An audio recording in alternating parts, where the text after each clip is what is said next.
Content management in admin interface এর টিউটোরিয়ালে আপনাদের স্বাগত। এই টিউটোরিয়ালে আমরা ড্রুপাল ইন্টারফেস অন্বেষণ করব। আমরা কিছু মেনু আইটেম সম্পর্কেও জানবো, যেমন কন্টেন্ট, স্ট্রাকচার এবং অ্যাপিয়ারেন্স। টিউটোরিয়ালটি রেকর্ড করতে ব্যবহার করছি উবুন্টু অপারেটিং সিস্টেম, ড্রুপাল 8 এবং ফায়ারফক্স ওয়েব ব্রাউজার। আপনি পছন্দের যে কোনো ওয়েব ব্রাউজার ব্যবহার করতে পারেন। আমাদের পূর্বে নির্মিত ওয়েবসাইটটি খুলি। বিস্তারিতভাবে ড্রুপাল ইন্টারফেস অন্বেষণের আগে আমি কিছু কার্যকর গুরুত্বপূর্ণ জিনিস লক্ষণীয় করি। মনে রাখবেন যে আমরা ড্রুপাল সাইট সেট আপ করায় আমরা ইউজার সংখ্যা 1 বা সুপার ইউজার ড্রুপাল এ অন্য সকল ইউজারের উপরে আমরা অন্য কাউকে অ্যাডমিনিস্ট্রেটর বানাতে পারি, যার ভবিষ্যতে সকল অনুমতি থাকবে, কিন্তু সেই অনুমতিও সুপার ইউজার দ্বারা প্রত্যাহার বা পরিচালিত হতে পারে। সুপার ইউজারের অনুমতি প্রত্যাহার করা যায় না। অন্য কথায়, সুপার ইউজারের ড্রুপাল সাইটে প্রতিটি এলাকায় অ্যাক্সেস থাকে। মনে রাখবেন যে ইউজার 1 যে কোনো ড্রুপাল সাইটে সুপার ইউজার। এটি হল অ্যাডমিনিস্ট্রেটিভ টুলবার। ম্যানেজে টিপলে আমরা সাবমেনুতে যাই। এখানে আমরা কন্টেন্ট, স্ট্রাকচার, অ্যাপিয়ারেন্স ইত্যাদি দেখতে পারি এবং আমরা কিছুক্ষণ পর এটি দেখব। শর্টকাটসে টিপলে এখানে একটি শর্টকাট টুলবার রয়েছে, এটিও আমরা একটু পরে দেখব। অ্যাডমিনে টিপলে আমরা নিজের প্রোফাইল লিংক দেখতে পারি বা লগ আউট করতে পারি। এটিকে টুলবারে অ্যাডমিন বলে কারণ এটি ইউজারের নাম, যা আমি রেখেছি। আপনার ভিন্ন হতে পারে। আবার এটি হল অ্যাডমিনিস্ট্রেশন টুলবার। এটি ড্রুপাল এর অ্যাডমিনিস্ট্রেশন অভিজ্ঞতার একটি গুরুত্বপূর্ণ অংশ। এটি শর্টকাট বারে কিছু যোগ করতে বেশ সহজ। উদাহরণস্বরূপ, ধরুন আমি রয়েছি ম্যানেজ কন্টেন্ট, অ্যাড কন্টেন্টে। আমরা আমার সাইটে একটি আর্টিকেল যোগ করতে চাই। লক্ষ্য করুন একটি স্টার এখানে পূরণ নেই। স্টারে টিপে এটি শর্টকাটে যোগ করতে পারি। এখন শর্টকাটসে টিপলে আমরা শর্টকাটসে একটি ক্রিয়েট আর্টিকেল মেনু দেখতে পারি। আমরা আর্টিকেল তৈরি করার পর এটি সহজে মুছতে পারি। এটি ড্রুপাল সাইটে কার্যত যে কোনো অ্যাডমিনিস্ট্রেশন স্ক্রিন দ্বারা করা যেতে পারে। শর্টকাটস এটি দ্রুত সরাতে সাহায্য করে। এখন অ্যাপিয়ারেন্সে টিপি। লক্ষ্য করুন সেখানে ট্যাব রয়েছে এবং এইরকম ট্যাব সাইটে সর্বত্র প্রদর্শিত হবে। এই ট্যাবগুলি গুরুত্বপূর্ণ এবং এটিকে সেকশন ট্যাবস বলে।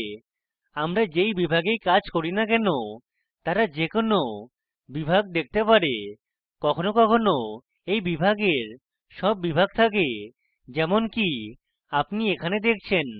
গ্লোবাল সেটিংস, বার্টিক, ক্লাসি এবং 7 হল সেটিংস ট্যাবের সাব বিভাগ। অবশেষে প্রতিটি ড্রুপাল কন্টেন্ট আইটেমকে নোড বলে। এখন আমাদের সাইটে কোনো নোড বা কন্টেন্ট নেই। আমরা আসন্ন টিউটোরিয়ালে সেগুলি তৈরি করব। Administration toolbar, submenu, section tabs এবং সাবসেকশন বাটনস। এটি কিছু বিষয় যা আমাদের ড্রুপাল ইন্টারফেসের মাধ্যমে যেতে প্রয়োজন হবে। এখন টুলবারের কন্টেন্ট লিঙ্ক দেখি। আমরা কন্টেন্টে টিপলে তখন আমরা একটি ড্যাশবোর্ডে যাই। ড্যাশবোর্ড সাইটের সকল বিষয়বস্তু রাখে।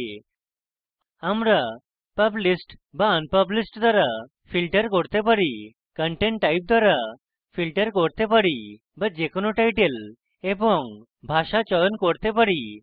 আমাদের কাছে এখনো কন্টেন্ট না থাকায় এই পৃষ্ঠা এখনো সীমিত। আমরা এখানে subtabs এ টিপলে দেখি যে সেখানে কোনো কমেন্ট নেই।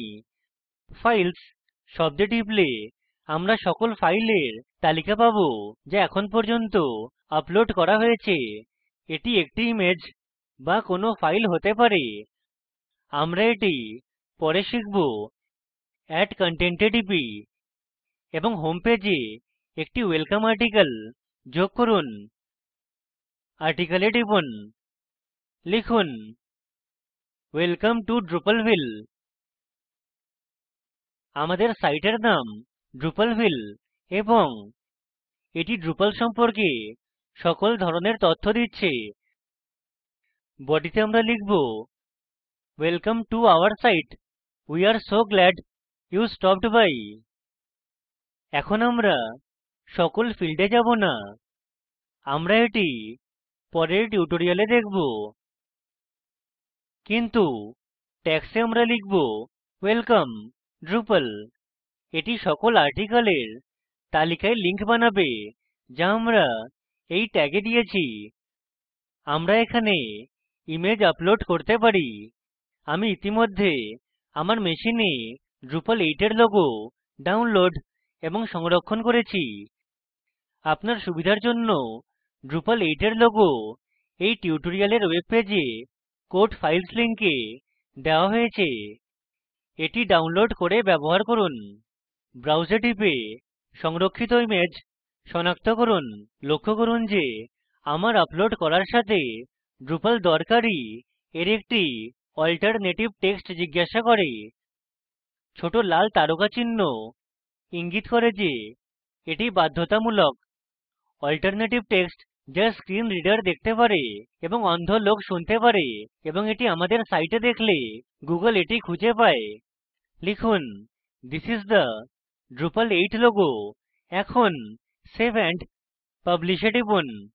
আমরা এইমাত্র নতুন drupal সাইটে সবচেয়ে প্রথম নোড বানিয়েছি। এখন আমরা content এ টিপলে নোড তালিকাভুক্ত। টাইটেল, content type এর নির্মাতা, নোডের স্থিতি, অন্তিম আপডেট সময়কাল। আরো কিছু অপারেশন যা আমরা করতে পারি যেমন edit, delete ইত্যাদি, আমরা শীঘ্রই এগুলি শিখব। এটি অ্যাডমিনিস্ট্রেটিভ টুলবারের কন্টেন্ট। অ্যাডমিনিস্ট্রেটিভ টুলবারের পরবর্তী লিঙ্ক হল স্ট্রাকচার। এটিতে টিপি। স্ট্রাকচার, যেখানে আমরা drupal এ সাইট বানাই, এটিকে সাইট বিল্ডিং বলে। এখানে অনেকগুলি জিনিস রয়েছে: block layout, comment types, contact forms, content types, display modes, menus, taxonomy, views. এই বিকল্প বলে যে আমাদের অধিকাংশ সাইট বিল্ডিং স্ট্রাকচার এবং কন্টেন্ট আইটেমে করা হয়। এখনকার জন্য ব্লক লেআউটে টিপি।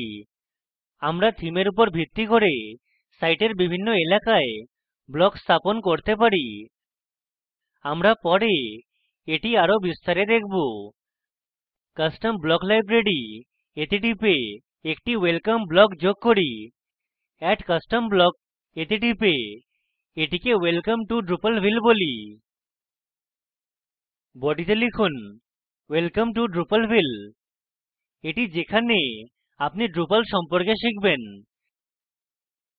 মনে রাখবেন এটি কন্টেন্ট নয়। ব্লক সামান্য ভিন্ন এবং সাইডবারের মত। এখন সেভ এ টিপুন। আমাদের ব্লক রয়েছে এবং এটি কোথায় রাখি তা নিশ্চিত করি। আবার ব্লক লেআউটে টিপুন। প্রথমে সাইড বারে যান এবং প্লেস ব্লক এতে টিপুন।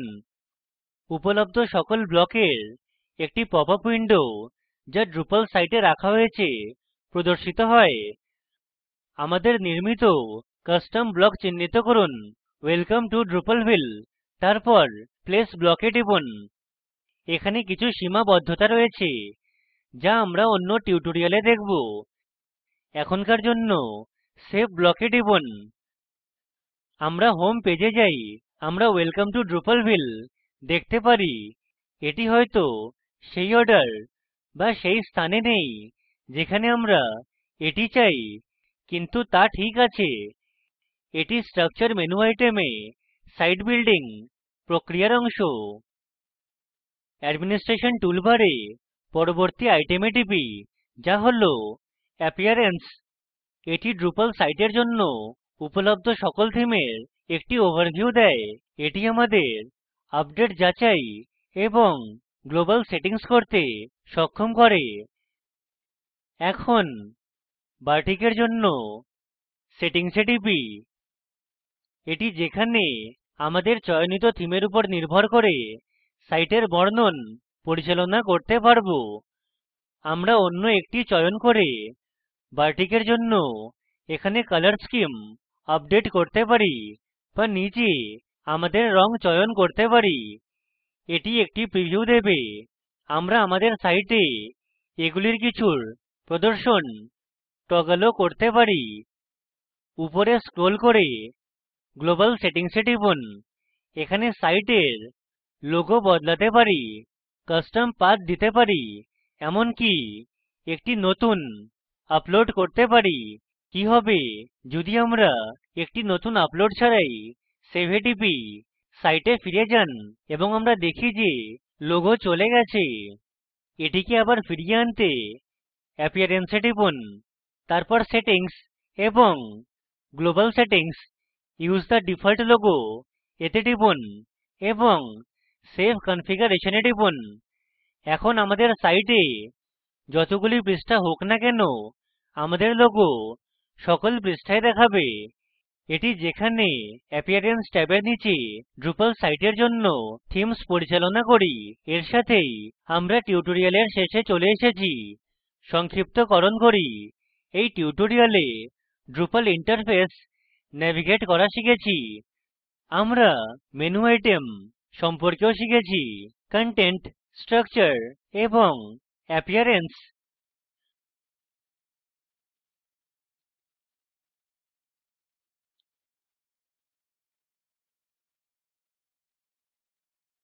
এই ভিডিওটি অ্যাকুইয়া এবং ওএস ট্রেনিং থেকে অভিযোজিত এবং স্পোকেন টিউটোরিয়াল প্রকল্প আইআইটি বোম্বে দ্বারা সংশোধিত। এই ভিডিওটি প্রকল্পকে সারাংশিত করে। ভিডিওটি ডাউনলোড করে দেখুন। স্পোকেন টিউটোরিয়াল প্রকল্প দল কর্মশালার আয়োজন করে এবং প্রশংসাপত্র দেয়। আমাদের সাথে যোগাযোগ করুন। স্পোকেন টিউটোরিয়াল প্রকল্প ভারত সরকারের MHRD এর NMEICT এবং মিনিস্ট্রি অফ কালচারের NVLI দ্বারা সমর্থিত। আইআইটি বোম্বে থেকে আমি বিদায় নিচ্ছি। অংশগ্রহণের জন্য ধন্যবাদ।